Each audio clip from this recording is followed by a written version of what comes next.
YouTube channel, Whalen. We are going to do a quick walkthrough for our Wednesday, August 28th auction here at Neapolis at our world headquarters, Whalen auction facility in Neapolis, Ohio. It's going to be a 2-ring auction. There is a bunch of advertising pencils, bullet pencils, a lot of that things up front. That's going to be in another ring. But right where I'm at right now, we're going to do a quick walkthrough of a bunch of Hummel figurines and the things that are going to be back here in the back, and also glassware, some furniture.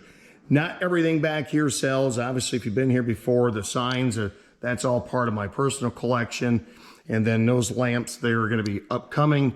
But from here over, these hanging lamps or parlor lamps, these are Victorian hanging lamps from the Victorian era. They would have had oil in here, and you pull them down, and they were made of art glass. But here's some Gone with the Wind lamps, Aladdin, and a bunch of lamp parts for those collectors that are interested in that. And then coming through here, there are some rugs, some furniture here. There is a cylinder desk that's right here, and china cabinet. And then outside, there's actually going to be like a walk-in plow, some old stuff out back that I'll show you real quick too. Also going to be some jewelry through here. There's a bunch of coins, milk glass, thimbles, just all kinds of really neat, interesting stuff. There are some pocket watches, and yeah, here's some silver dollars. And then all of this glass that's through here, for the users that are interested in that, there's some hand-painted Fenton and some opalescent. That's a syrup. You would have had your old maple syrup in there years ago, or a long time ago. Little things in here also as well. There's a clock. There's a Peter's advertising calendar, some old walking sticks, and also some more lamp parts that are back here in the back. But then again, all of this glassware that's right down through here, the paperweight collection, that's all going to be sold. And then, of course, if you lost your marbles, there you go. And also the Polar Express train. So here is some more furniture. Again, it's going to be 2 rings going. So there's something here, a little bit for everybody. I'm sure this guy's not with us anymore. Who knows who he is. Here's some mid-century set there, some granite ware, and yeah, just overall some really neat, interesting things. Again, the things that you see in the background, all the antique tools that are in the back, that's going to be all for upcoming auction. And again, not the signs. You can come and look at them, check them out. We're open Monday through Friday from 8 to 4, so if you're ever in about, feel free to stop in. We do have some Labino glass. Dominic Labino was a famous art glass blower from Grand Rapids, Ohio. He had some inventions like inventing the tile on the space shuttle. So the space shuttle coming in for re-entry had certain tile in there. If you know, it heats up. He actually invented that. Here, he worked at John Manville, so that's what he's known for. But he was a famous art glass blower right here in Grand Rapids, Ohio. Now we're going to come out here to the other auction room. This is where I was explaining what we have. And there are tons and tons of advertising pens and pencils. These are fountain pens. Those are Schaefer's. That would have been like a store display. These are called bullet pencils. I think it's self-evident by looking at the shape of them. And then there's some really cool ones in here. This one I separated out. There are some John Deere ones, and you have to go by with what the local, a lot of people collect the local names. For an example, there's Von Dalen, there's Lichty's, Burrow. Actually, we have their family toy collection that's coming up. That would have been from Limestone, Ohio. John O'Neill, how ironic that is. We actually just sold out their toy collection just a year ago. And then there's some other local ones. And even, this is really cool, A.D. Baker from Swanton, Ohio, gas tractors and steel thrashers. So all of this stuff right here that you see is going to be part of it starting this Wednesday, August 28th. These are pen holders. You would have put your fountain pens in there. There are certain advertising items in here as well. There are some old paper literature. This would have been a license plate topper that you put at the top of the car. And then things like the Buckeye excavators. I believe that would have been the Buckeye probably from Findlay, Ohio. So there's some really cool, yep, there you go. The Buckeye attraction from Findlay, Ohio. A lot of cool paper, memorabilia things here. Also some prints and yearbooks. Yearbooks are actually can be kind of cool to look at, especially if you know the year of a certain celebrity, that things like that can actually make them collectible. And here's some old programs and also some menus and things like that. But here is all of the pens and pencils. Most of them are from local people. These are letter openers, and they would have had the advertising them on there as well. But most of them are all throughout local Northwest Ohio, Southeast Michigan, few things also in Indiana, but there are a ton of that stuff.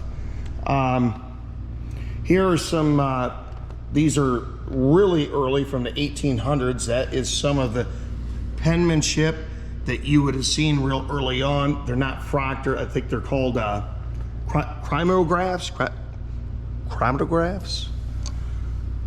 I think you kind of know what I'm talking. These here are from Sycamore, Ohio, but look at the penmanship. That one there is actually, well, that one is later, dated from the 20s. These are bottle openers. Again, a lot of those are going to be from local bars throughout Northwest Ohio. All the tools that you see in the background, that's again part of the tool auction that'll be coming up in October. That's part of the late Dave Jeffers collection.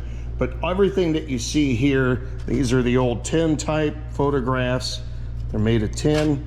All the sheet music, these can be really neat and collectible, especially people buy them for the front cover and they frame them, because there could be so many different types of subject matters that you could be looking for, whether if it's like there's a military subject matter, you can find something with, well, obviously celebrities, but sometimes you can find things holiday, Halloween, even some aviation, things like that you could look for in the past. Here's some more, just all kinds of different neat memorabilia, early books and paper. Some of these, like look at that. There is an old watch catalog. So if you were in a hardware store a long time ago and you needed to order something for the customer, you'd come in there and you would basically order it from this magazine. They would ship it to you. And that's what made a lot of hardware stores actually local dealerships. I kind of believe that the old Sears and Roebuck catalog is actually just a reinvention. It's been reinvented with Amazon. The concept with Amazon that we have today, that we just sit at home and order it, it makes Amazon the new Sears catalog. So that concept has been over 100 years. It's just been reinvented with the modern day tools. Here's some really neat things, especially tractor guys like these. This would have been the full equipment catalog, 1963 for International Harvester, and then that would have been their whole line. So a lot of different collectors, buy things. They don't remember what they look. Maybe they want to implement. Here's all the different tractors that they could look at. But if you're a tractor collector and you want to look for a certain implement just to go out and have fun, you have to resort to these. And then they would tell you like the number of them, like there's a 401 spring tooth, and you want to collect something to that vintage for that tractor. Then there's a bunch, these are probably new old stock. A lot of these are pocket ledgers, and there's 1953, 54. So again, long time ago, you did not have the advertising media platforms that you have basically online, television. So you had to resort to paper handouts, things at fairs, things that people were going to use every day. For an example, here is a John Deere pocket ledger that is local from Gerald, Ohio. Harry Von Dalen. These would be dated in the back, 1953. So this will take care of your expenses. And then they would, oh, look at that. They would throw in the advertisements for all the old John Deere and then have your charts with common measures on them. So these were pocket ledgers that a lot of farmers that would use in, of course, John Deere, they throw their advertisement in there. Some of the other neat things that you find at auctions is some of these early penmanship and letters. For an example, this is David Meekison from Napoleon, Ohio. He was actually a senator for a while, that famous senator. So there's actually going to be some letterhead in there from him. And then here is a Toledo, the blade printing and paper from 1889. And there it shows Napoleon, Ohio. And then there's what the billing would have been. So some of these are actually pretty interesting to read. Some of you asked, have we ever found anything really cool? Probably the coolest thing I ever found was the letters that were from the Civil War period about the Copperheads. If you ever heard about the Copperheads, if you look at Wikipedia up to, I think, 7 or 10 years ago, it said that the Copperhead movement never went north of Cincinnati in Ohio. And with the findings that I found, that was true, that it made it false. There was an actual meeting, and Copperheads were people that did not participate in the Civil War. They were not for the North or South. They just chose not to even participate. And there was a whole group of people in Wauseon, and they met at Delta.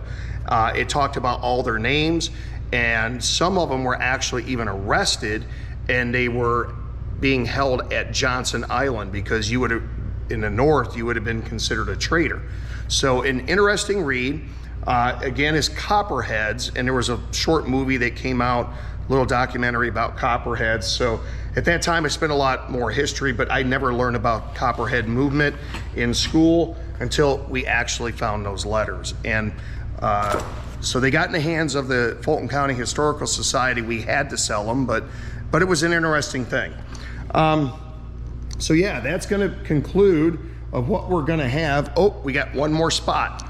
Bear with me, one more spot. Let's go outside and let's just check out the row of the antiques, barn teaks, farm teaks, fun teaks, decorative teaks. And again, we'll have plenty of seating that's sit right there. 2 rings, and let's check it outside. Oh, George is bringing some more of it over as we speak. There's the old, there's a portable radio. Oh, easy now, easy. Don't show that. Yeah, there's the walking plow. Oh, no, we got it fixed. He's reeling that over, and this is gonna be some of the stuff here. The platform scale, that's a hay torpedo, hay trolley, and it's a hammer. Look at there, guys, there's some knives and saws. And George is bringing over some more antiques as well. So Wednesday, August 28th, 2 auction rings all day. Check it out. We'll even probably give you some footage of the sale afterwards. Thanks for watching.